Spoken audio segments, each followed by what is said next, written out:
Hello আসসালামু আলাইকুম। তাসমিস ব্লগে আপনাদের সবাইকে আমন্ত্রণ। আশা করছি আল্লাহর অশেষ রহমতে যে যেখানে আছেন ভালো আছেন, সুস্থ আছেন। আমিও আলহামদুলিল্লাহ ভালো আছি। কাছে দূরে যারা দেখছেন শুনছেন আপনাদের অসংখ্য ধন্যবাদ, কারণ আপনার ছোট্ট একটি উৎসাহ আমার কঠিন পথ চলাটাকে অনেকটাই সহজ করে তুলছে। কোরবানির দিন থেকে এই সুন্দর স্মেলটা আমি সবসময় ছেড়ে রাখছি, কারণ এটা ইলেকট্রিক।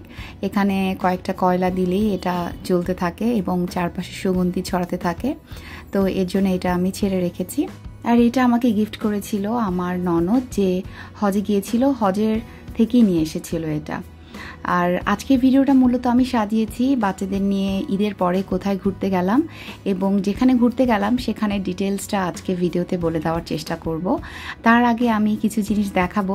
আমার বাচ্চাদের জামা এবং আমার জামা নিয়ে তোমরা খুব প্রশংসা করেছো, ঈদের যে জামাটা, তো সেটা ভাবলাম আমারটা তো দেখেছো, তো আমার সাথে সাথে আমার বাচ্চার জামাগুলো তোমাদের দেখিয়ে দিই, যেগুলো আসলে আমি ডিজাইন করে বানিয়েছি।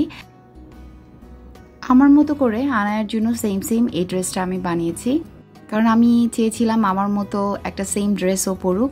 আর এই ওড়নাটা আমার খালামণি দিয়েছিল। ঐশীর যে জামা বা সালোয়ার কামিজ বানিয়েছিল সেটা থেকে কিছুটা ওড়নার কাপড় বেঁচে যাওয়াতে খালামণি আমাকে দিয়েছিল যে তোমার কোনো কাজে লাগলে লাগিও।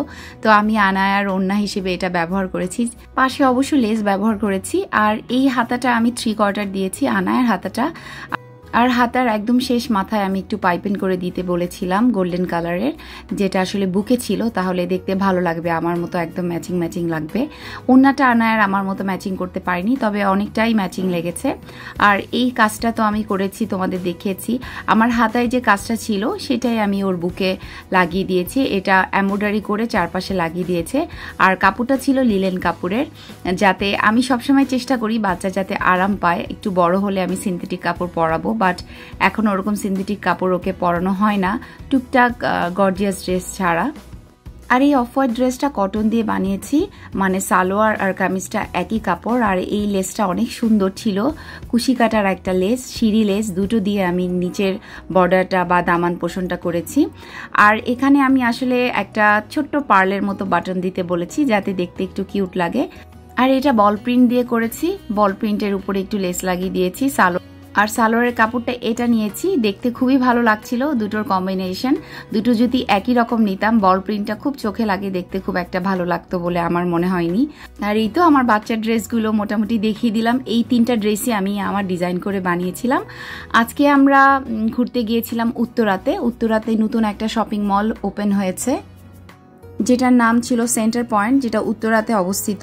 এখানে 6 তলায় একটা প্লে ইয়ার্ড হয়েছে, বাচ্চাদের খেলার একটা ইনডোর প্লে জোন, যেখানে আরহাম আনায়াকে নিয়ে আমি এসেছি, দেখতে আসলাম। এটার কথা অনেক শুনেছি যে কেমন। তো মার্কেটের কথাটা একটু বলি, খুবই সুন্দর লেগেছে। কিছুদিন আগে আমি সিঙ্গাপুরে গিয়েছিলাম, অনেকটা সিঙ্গাপুর লেগেছে আমার কাছে, খুবই নিট অ্যান্ড ক্লিন। যদিও এখনও সবগুলো দোকান ওপেন হয়নি বলে আমার মনে হয়েছে, নাকি ঈদের জন্য বন্ধ পেয়েছে আমি ঠিক বুঝতে পারলাম না। তবে মনে হলো যে অনেকগুলো দোকান এখনও ক্লোজ, ওপেন হয়নি, ওপেনিংয়ের পথে। ঈদের ছুটিতে যেহেতু এসেছি, মোটামুটি ভিড় ছিল, তবে ভিড়টা ছিল হচ্ছে সিনেপ্লেক্সে আর বাচ্চাদের প্লে ইয়ার যেটা নতুন খুলেছে ওখানেই, কিডস জোনেই বেশি ভিড় ছিল। তো আমরা উঠে গেলাম প্লে জোনে যাওয়ার উদ্দেশ্যে। আমি আপনাদেরকে ডিটেলসটা বলতে পারবো কিনা সুন্দর করে বলতে পারছি না, বিকজ এখানে এত ভিড় ছিল, মানুষকে এন্ট্রি দিচ্ছিল না। তারপরও জোরাজুরি করে আমরা বাচ্চাদের দুটো এন্ট্রি নিলাম। এখানে অনেক ধরনের প্যাকেজ আমি দেখলাম, 5টা প্যাকেজ রয়েছে, বিভিন্ন প্যাকেজ রয়েছে যেখানে বিভিন্ন খেলা ইনক্লুড করা আছে।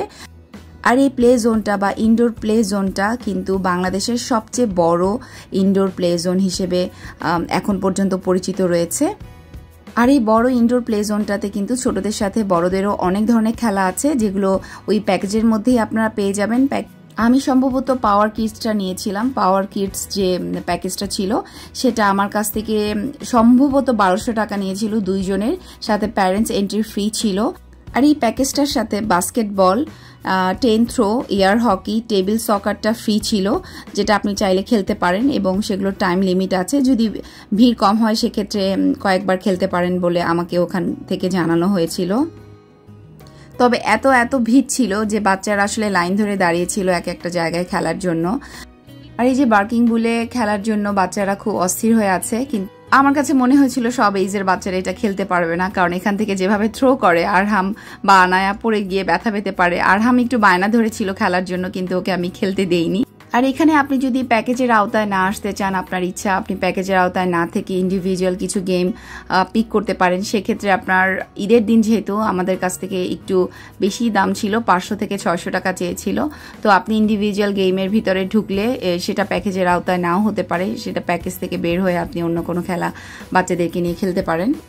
বাচ্চারা এসে এখানে অনেক ফান করছে এবং আমার কাছে তো বাচ্চাদের যে কোনো জায়গায় যেতেই ভালো লাগে। এখন আমি বড়দের খুব একটা জায়গায় যেতে পছন্দ করি না, যেমন সিনেমা হল বা যেখানে বড়রাই এনজয় করে। আমার কাছে মনে হয় যে আমার বাচ্চা কোথায় এনজয় করবে, আমার বাচ্চার কোথায় ভালো লাগবে সেরকমই।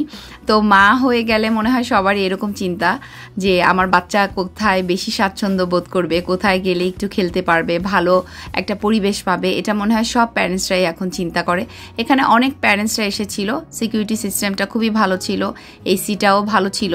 তবে কয়েকদিন আগে আমার ফ্রেন্ড গিয়েছিল, বলল যে মাঝখানে এসি কাজ করছিল না। আমি যে প্যাকেজটাই ছিলাম সেখানে কিডস ক্যাসেল অ্যান্ড স্লাইম জোনটা ছিল, যেখানে বাচ্চারা খুবই এনজয় করছিল। এখানে যে অ্যাক্টিভিটিসগুলো আছে সেগুলো কিন্তু নন ইলেকট্রিক গেম ছিল, মানে ইলেকট্রিক কোনো কিছু ছিল না, যেহেতু ছোট ছোট বাচ্চারা খেলছে। এখানে খুবই মানে 3 বছরের বাচ্চা থেকে স্টার্ট করে আরও ছোট বাচ্চা দেখেছি যারা আসলে খেলছিল।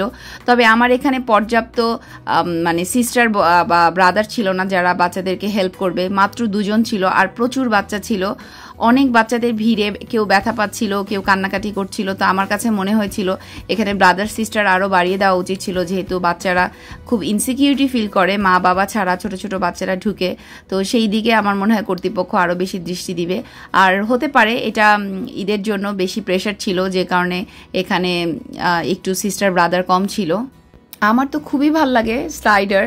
আমি দেখছিলাম যে আমার বাচ্চারা ওপেন স্লাইডারে খুব মজা করছিল। তবে এখানে 2 ধরনের স্লাইডার আছে, একটা হচ্ছে ওপেন স্লাইডার আর একটা হচ্ছে টানেল স্লাইডার। টানেল স্লাইডার টানায় খুব ভয় পাচ্ছিল, আর তারপরে আরহাম 2-1 বার নিয়ে যাওয়াতে ওদের ভয়টা কেটে গেল। আর সব থেকে বেশি এনজয় করে এই যে বলগুলো, এই বলগুলোর ভিতরে খেলতে ওরা কিন্তু অনেক এনজয় করে। আর এখানে কিন্তু ওদের এত অ্যাক্টিভিটিস আছে যে কারণে ওরা নিজেদের মতো করে নিজেরা খেলতে পারে, নিজেদের মতো করে নিজেরা আনন্দ করতে পারে। আর বাচ্চারা যখন খেলছিল মা বাবা ওই সাইডে বসে দেখতে পারবে যে তার বাচ্চাটা ঠিকভাবে খেলছে কিনা, মারামারি করছে কিনা। তবে এখানে কিন্তু অনেক বাচ্চা থাকে যারা আসলে একটু দুষ্টামি করে। বারবারই দেখছিলাম আনায়াকে বল থ্রো করছিল, তো আমি একটু বললাম যে বাবা বল থ্রো করো না, বাচ্চা ব্যথা পাবে চোখে। তো এই ব্যাপারগুলো মায়েদের খেয়াল রাখতে হয়। এরকম না ব্যাপারটা যে আপনি একটা প্লে জোনে খেলতে দিয়ে আপনি নিজের ইচ্ছা মতো ঘুরবেন। ছোট বাচ্চা যেহেতু চোখে চোখেই রাখতে হয়, যতই এখানে সিস্টার ব্রাদার থাকুক তারপরও আমি বসে থাকি যে আনায়া বা আরহাম কোথাও ব্যথা পেল কিনা। আর বাচ্চারা যেহেতু অনেক কিছু বুঝে না বুঝে করে, এর জন্য আসলে মায়েদের অনেক সতর্ক থাকতে হয়, প্যারেন্টসদের সতর্ক থাকতে হয়। এখানে বসে বসে কিছু খেলা আছে যেখানে বসে খেলতে পারে ওরা, বিভিন্ন জিনিস বানাচ্ছে এখানে লেগো দিয়ে, এটা খুব ভালো লেগেছে। আর আরও অনেকগুলো টয় ছিল যেগুলো ওরা একা একা চালাচ্ছিল। আর একটা কর্নারে ওখান থেকে বের হয়ে, মানে আমি যে কিডস ক্যাসেল অ্যান্ড স্লাইম জোনটাই ছিলাম, ওখান থেকে বের হয়ে এখানে এসে বসেছিলাম। বাচ্চাদেরকে নিয়ে অনেকেই ছবি আঁকছিল, আনায়া ছবি আঁকছিল। তো আমি বসে বসে কিছুটা সময় একটু বসে, ওরা যখন অন্য খেলা খেলছিল আমি আর আনায়া বসে ছবি আঁকছিলাম। এই জায়গাটা আমার খুব ভালো লেগেছে, বসে বাচ্চারা নিরিবিলি কিছুক্ষণ সময় স্পেন্ড করতে পারবে। আমি বলি আমার ভিডিওতে আমি অনেক খেলার জোন দেখানোর চেষ্টা করি, বাচ্চারা কোথায় যেতে পারবে, ইনডোর আউটডোর প্লে জোনগুলো আমি আমার ভিডিওতে রাখার চেষ্টা করি। কারণ বাচ্চারা যত বাচ্চাদের সাথে মিশবে তত তাড়াতাড়ি ওদের ব্রেন ডেভেলপমেন্ট হবে, ওদের সোশ্যাল স্কিলগুলো কিন্তু বাড়বে। আজকের ভিডিওটা এখানেই শেষ করছি। যদি কোনো কারণে আমার ভিডিওটি ভালো লেগে থাকে অবশ্যই আমার চ্যানেলটার পাশে থেকে আমার চ্যানেলটাকে সাবস্ক্রাইব করে রাখতে পারেন। আজকে এখানেই শেষ করছি, ইনশাল্লাহ দেখা হবে। আল্লাহ হাফেজ।